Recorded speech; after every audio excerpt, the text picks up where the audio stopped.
In 1980, the French singer-songwriter Gérard Lenormand, who had already earned fame with La Ballade des gens heureux, the ballad of happy people, scored another hit in which he sang Si j'étais président de la République, if I were president of the Republic. 41 years later, his song inspired me to launch a very hypothetical question on several expat groups. What would you do if you were the president of the Philippines? I was totally flabbergasted when I saw the vast number of replies coming in. No other question for an episode of the Expat Files ever triggered such a response. It was really tough on me to make a selection among their input, which was mostly quite interesting. The Filipina said, "Thanks, Paul, one of the best hypothetical questions I have ever read here." Some expats drew attention to the fact that we are not supposed to engage in local politics. And they are absolutely correct. But as one expat said, this is not a political discussion.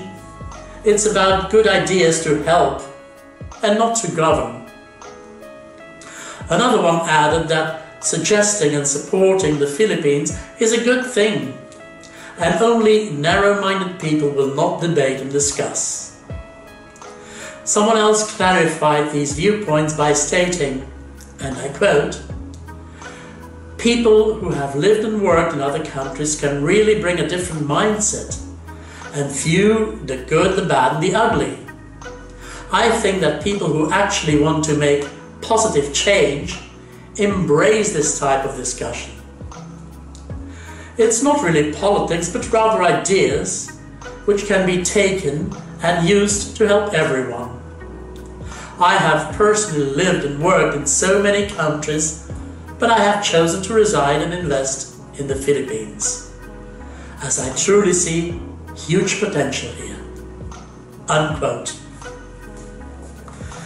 My hypothetical question really inspired many to point out sore spots and offer suggestions for improvement.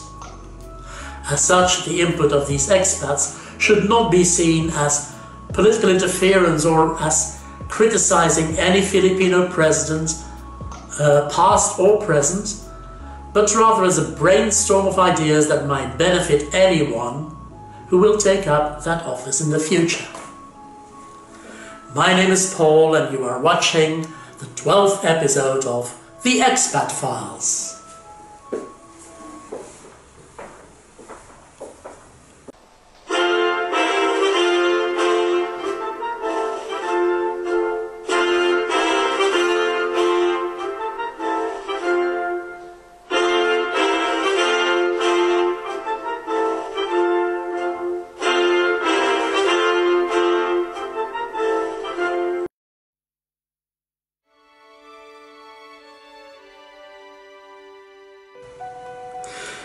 In a third world country like the Philippines, it will not surprise anyone that the concern of participating expats went out first and foremost to the well-being of those locals who are still struggling to make ends meet. Some of them said if they were president, they would try to fight poverty by creating more work locally and raising minimum wage so that people don't have to go and work abroad, which often rips up families. But that would mean setting up a system overseeing the implementation of this minimum wage. In the majority of outlying provinces, even in the nearby provinces to Metro Manila, young workers are only earning 200 pesos per day, which is approximately $4 with 12-hour shifts. Many employers don't give a damn about minimum wages.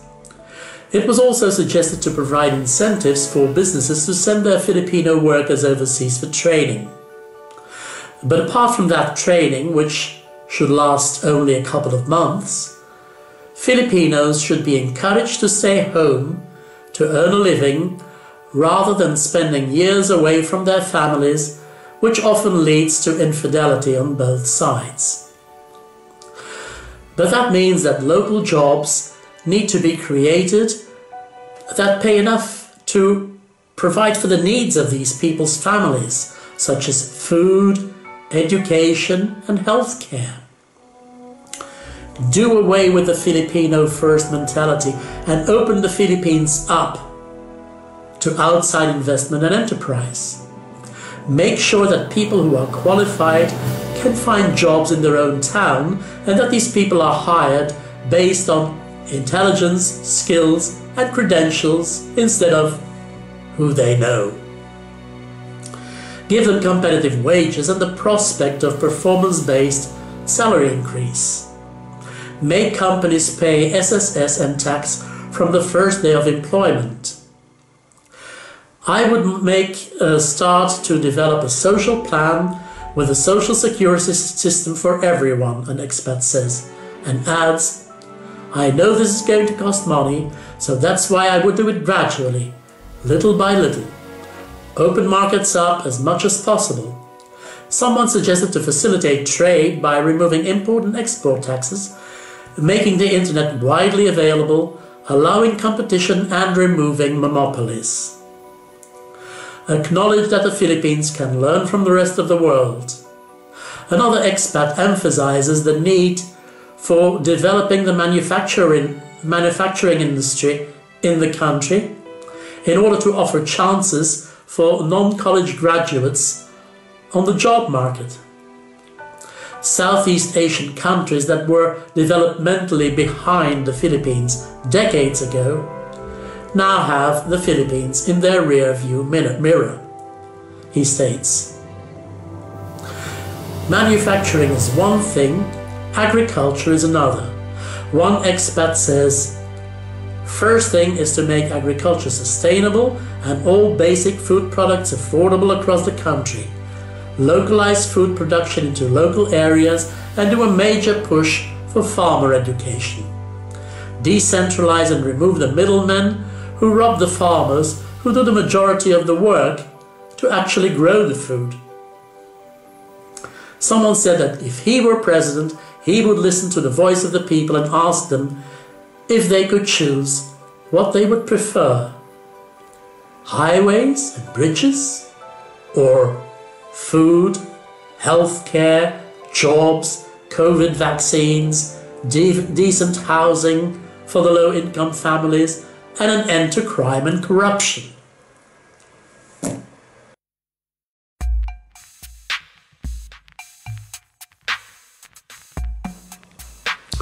I would invest a lot in education, someone says.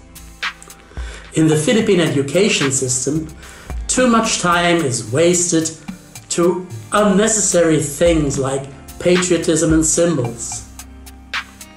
It would be much better to offer them a wider view of the world and its history. People nowadays are too easily influenced by populists and nonsense. I would want to educate people to keep an open mind and allow them to freely and openly criticize institutions such as the government and the church. Only then you have true democracy. Another one argues that a culture of critical thinking and entrepreneurship has to be created, and that starts from overhauling the educational system. Someone else said he would improve education and make it available for all, both financially and physically.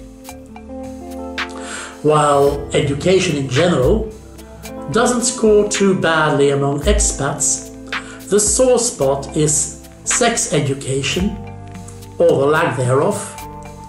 Sex education should be mandatory and totally disconnected from the influence of the church. Centuries of experience have shown that teaching children abstention doesn't work. Many of them are pregnant before they finish high school.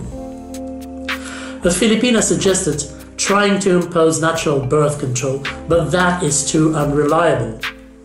Using the calendar method, or coitus interruptus, better known as leaving the church before the mass is finished, has caused too many pregnancies in the past. Teaching them all about the different sorts of contraception and making those readily available to them will work much better. The Philippines struggle with feeding, educating, and providing shelter for their current population. So, population control should be a major concern. Copying the Chinese previous one-child rule is not going to work in a country where 80% of the population belongs to the Roman Catholic faith. Even if a separation between church and state would be implemented right now, it would take 1 or 2 generations before we would see the fruit of this. Someone suggested to give 2 generations of poor women a financial incentive to get sterilized. Now that might do the trick. Also, children should be educated about the responsibilities of putting a child into this world at a time in their life when they are still unable to offer the security of a stable parental team with an adequate income. Far too often, an undesired pregnancy puts an end to the young mother's education and thus jeopardizes her future career. They should also be taught that where 2 people have sex, 2 people share the responsibility. A boy or a man who makes a girl or a woman pregnant should suffer the consequences and provide for the child. Too often that doesn't happen. I personally know a Filipino who has children with 3 different women, never married either one of them, and only provides for the children he has with his latest conquest. An expat suggests to impose strict penalties on anybody who knocks up a girl and then abandons her. The number of single mothers in the Philippines is epidemic. But then the girl or woman also has to take up her responsibility. Sex education at school has to teach girls to assert themselves when boys want to force them into doing something that they are not ready for. It takes 2 to tango, and if the girl says no, no it is.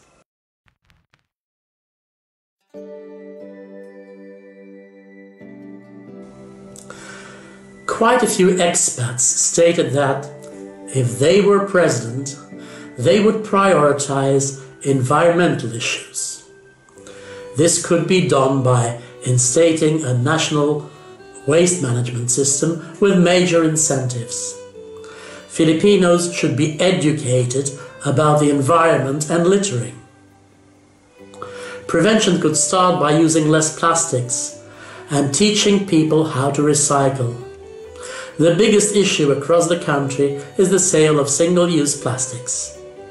We have to go back to glass and multi-use bottles and encourage refilling discounts. We also have to put more litter bins everywhere, organize more frequent collection, and increase the effectiveness of littering offence detection and fining. Segregate biodegradable from non-biodegradable waste. The effect on society of less littering could be paramount. It would improve hygiene, which would result in less diseases.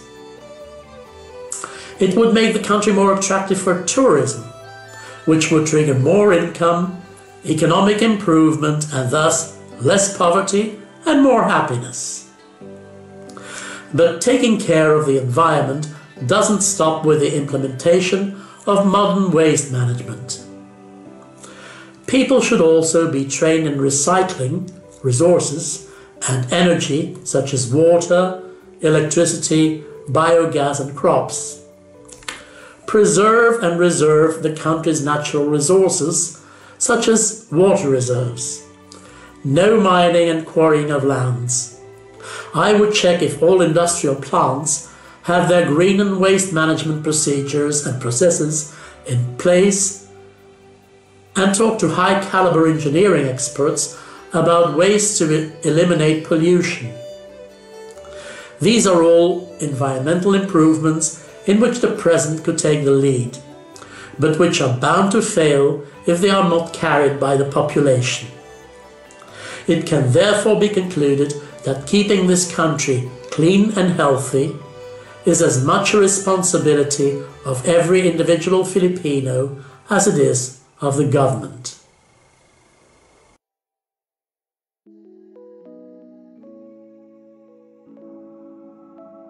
Not only expats replied to my question what they would do if they were president. A Filipina said she would make the Philippines the safest country in the world with zero crime that every country will look up to. Well, dreaming never hurt anyone, and hypothetical questions deserve hypothetical answers. She would also run a criminal background check on all expats and make sure that no pedophiles would enter her country. Now, that's an idea that has my support. Surprisingly, when discussing the topic of safety, expats seem to be less concerned with the issue of crime, but raise several red flags when it comes to traffic safety.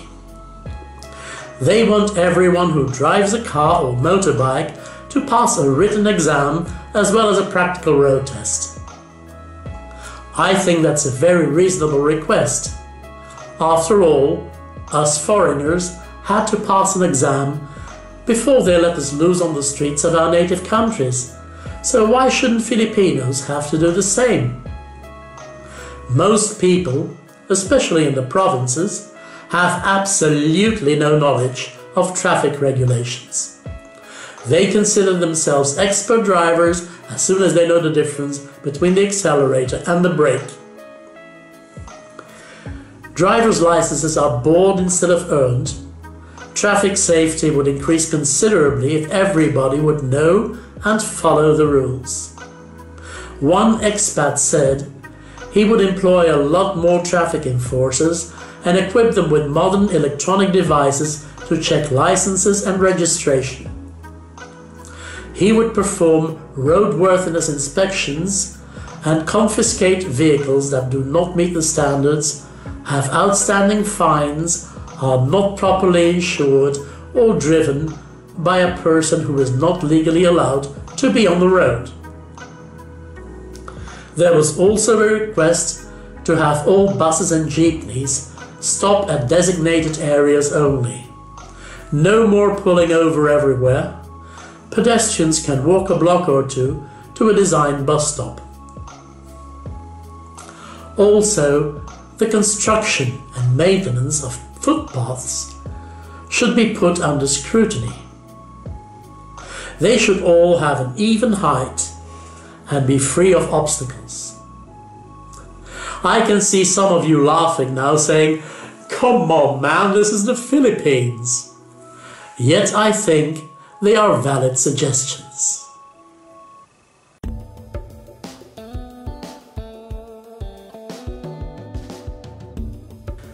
The changes and improvements we listened to so far are all benefiting the country and its people. Most foreigners are very empathic when it comes to improving the life standards of the locals. But you cannot ask expats what they would do if they were president without hearing pleas for opening land ownership up to foreigners. If you are an expat yourself, or know many expats in the Philippines, you will know why. Many of us, including yours truly, have lost a considerable portion of our savings when our relationship with a Filipina ended in a breakup. As the Philippine Constitution doesn't allow foreigners to own land, it's all in the wife or girlfriend's name, and she's not going to give it to us. We pay for everything, but the Filipina owns it, and one argument later we can be out on the street. Needless to say that in the hypothetical event of a foreigner being president of the Philippines, he would change legislation on land ownership. Some say they would allow foreigners to own a single residence.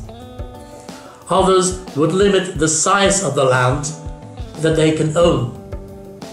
This means that they are empathic to the reasons why the current constitution doesn't allow foreign land ownership. The government fears that all available land would quickly be bought up by foreigners, land prices would soar, and locals wouldn't be able to afford buying land anymore. Well, there is an easy way to solve that problem. It's called a zoning plan. The land has to be divided into zones where foreigners are allowed to buy land and zones that are exclusively for natives. That is perfectly feasible. We have zoning plans in Belgium, and I'm sure many other Western countries have them too. In Europe, we don't really determine who is allowed to buy the land based on citizenship, but they determine which kind of buildings can be built on it, which has more or less the same effect. We have areas with only mansions. The land there is very expensive and therefore not within reach of the poor. We also have areas with only social housing, where the land is much cheaper, the houses are much smaller, and you are only allowed to buy it if your income stays beneath a certain level. That way, the rich cannot buy this land. And of course, there are still many other zoning categories in between these two extremes. The Philippines could implement a similar system, but geared to their own population's needs. For example, they could indicate areas where the land is expensive and one is only allowed to build mansions or at least well-constructed cement houses, and allow foreigners to buy land in those areas without giving them exclusivity, as there are rich Filipinos too who want to buy there and build a nice house. By levying tax on the purchase of the land, they could use that money to build affordable housing for the locals. There should also be zones where one can build nipa huts as well as cement houses, and where the price of the land is much cheaper, and that land should be strictly reserved for Filipino citizens. In this video, we have set out the 5 major areas of improvement according to expats coming from different parts of the world. Their input was significant, and I haven't been able to discuss all of their suggestions. Nevertheless, I want to thank every one of them for responding to my somewhat weird question, what would you do if you were president of the Philippines? Other topics that they brought up for discussion and that I didn't single out because of time constraints are foreign business ownership, infrastructural improvements, foreign relations, and allowing divorce, to name a few. Before I end this video with a, in my humble opinion, very valid suggestion from a Filipina, I would like to thank all my subscribers and those viewers who don't subscribe to my channel yet, but found this an interesting topic. Please do subscribe. Give me a thumbs up and your reactions in the comment section below. A Filipina says, if I were president of the Philippines, I would place a suggestion box in every city hall as well as online, so that I could hear people's suggestions and observations, because I believe that my constituents are much better placed to see and sense things that are out of my comfort zone as a president. As the population is the most affected by presidential decisions, I think it would only be fair to engage them in the way this country is ruled. That way I could govern with the people, for the people. Greetings to all.